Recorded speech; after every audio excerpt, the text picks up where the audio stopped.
दस्तूर देखकर दुनिया का परिचय के रूप में 4 लाइनें पेश कर रहा हूं। उसके बाद आपको हास्य की दुनिया में ले चलूंगा कि दस्तूर देखकर दुनिया का चुन चुन कर अक्सर धरता हूं।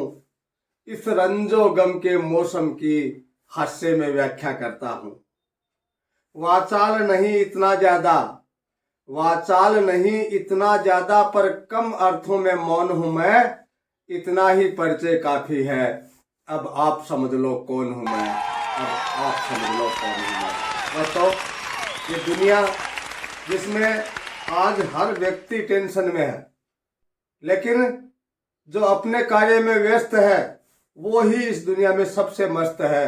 परेशान वही है जो दूसरे की खुशियों से त्रस्त है। तो माना ये हो गया कि अपने दुख को लोग नहीं देखते हैं, दूसरे सुखी क्यों हैं उससे हम ज्यादा परेशान होते जा रहे हैं। और दूसरे की खुशी या तंग करे था ना बताऊं।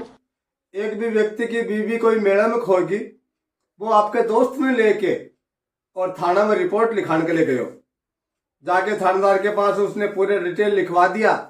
दोनों थाने से बाहर आने लगे तो वो दोस्त भाग करके वापस गया और बोले थानेदार साहब निवेदन है जल्दी से जल्दी इसकी बीवी को ढूंढ के लाने हैं। देखो थानेदार बोले यार इसका पति तो इतना पैसे दे ही नहीं रहा, तू क्यों दुखी हो रहा है? बोले जी मैं दुखी होने की बात को नहीं, मैं मेरे मित्र की खुशियां नहीं देख सकता। आपका दुख से दुखी को नहीं, पराये सुख से ज्यादा दुखी है।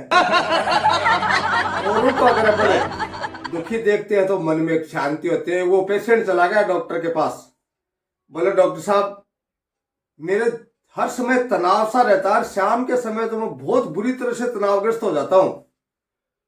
तो डॉक्टर ने कहा फिर ज्यादा ही तनावग्रस्त हो जाते हो तो तुम करते क्या हो? बोले सर करता कुछ नहीं, जो मेरे ज्यादा तनाव बढ़ जाता है तो मैं मंदिर में चला जाता हूँ। डॉक्टर ने कहा बहुत बढ़िया, वहां जाकर के ध्यान व्यान लगाते हो तो आराम मिलता होगा। बोले सर नहीं, ध्यान व्यान कुछ नहीं लगाता, मैं वहां जाता हूँ और जो अंदर यात्री जाते हैं उनके जूते चप्पलों को मैं पीछे से मिक्स कर देता हूँ। वो जो बाहर आते हैं और अपने जूते चप्पल ढूंढने के चक्कर में तनाव में हो जाते हैं तो उनको तनाव में देख करके मेरा तनाव कम हो जाता है। दस्तूर हो गया दुनिया का। जमाना अगर तनाव में है तो आप खुश हो जाते हैं। ऐसा नहीं होना चाहिए। हमें सबके साथ अच्छा व्यवहार करें और मस्ती से रहे। जो अपने काम में मस्त है उसी का जीवन एकदम शानदार है। मैं तो कहा करता हूं कि जिसकी मस्ती जिंदा है बस उसी की हस्ती जिंदा है। मस्त रहें और अपने काम में व्यस्त रहें।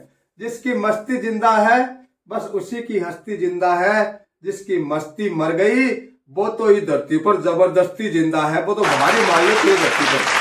इसलिए अच्छी सी जिंदगी मिली है भाई, तो मस्ती में जियो, आनंद से जियो, बहुत आनंद आएगा। बाकी तनाव तो देखो यूं ही आते ही रहते हैं। एक वो लड़का टैटू बनवा रहा था अपने हाथ पर और टैटू लगभग बनने वाला था और वो जोर जोर से चिल्लाने लगा। राहगीर गुजर रहा था, उसने उस लड़के को देखा रोते हुए तो बोले यार जब तेरे दर्द सहन ही नहीं हो रहा तो फिर टैटू बनवाने की जरूरत कहाँ थी? लड़का बोला रे मैं दर्द के कारण नहीं रो रहा हूं, मुझे मेरे हाथ पे करीना लिखवाना था, साले ने कमीना लिख दिया।